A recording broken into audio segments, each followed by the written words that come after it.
А в Мирном выбрали первую красавицу вуза. В конкурсе «Мисс Мирнинская политехнический институт» приняли участие 9 девушек со всех отделений учебного заведения. Кому досталась главная корона, смотрите в следующем материале. Конкурс «Мисс МПТИ» – яркое и неповторимое шоу. Ежегодно участницы конкурса показывают зрителям целые театрализованные представления. В прошлом году конкурс был посвящен великим женщинам-воительницам. Темой нынешнего года стала высокая мода. Одетая от Живанши. Она должна быть такой, как Одри Хёбберн. Джорджо Армани, Шанель, Ив Сен-Лоран и другие великие законодатели мировой моды. У каждого из них был свой путь и своя история. Конкурсантки показали на сцене неудачи и успехи именитых модельеров. А больше всего ожиданий, конечно, у нас, потому что мы никогда не знаем, как он будет проходить. Что вот становится темой этого конкурса не просто красота, не просто там какие-то интеллектуальные данные, вот значит, девочек. Но вот здесь вот каждый раз высвечивается еще, естественно, где-то личность самого режиссера. Мир моды, история моды, вот это вот все должно стать частью, значит, жизни наших студентов. Это их развивает.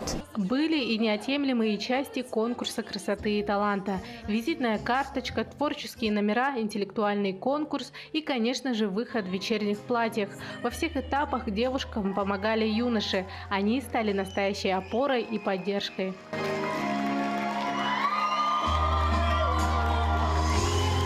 Недели репетиции и подготовки позади. Настал самый волнительный момент. Время назвать 3 первых красавиц института.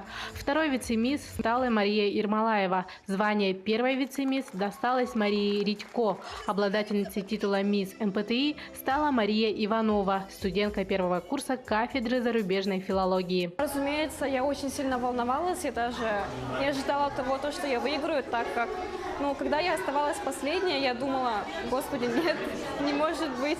Я до последнего не могла поверить в то, что я осталась последней, и то, что я победила. Это очень нервно, потому что ты должен контролировать каждого человека, чтобы они все успели сделать правильно, выше. Это очень много времени занимает. Мы репетировали почти каждый день. Без внимания в этот день никто не остался. Все участницы были отмечены по номинациям. Что станет темой следующего конкурса красоты и таланта, какую историю поднимут конкурсантки, жители и гости алмазной столицы увидят ровно через год. Марьяна Кудукова, Евгений Тайтонов, Мирный.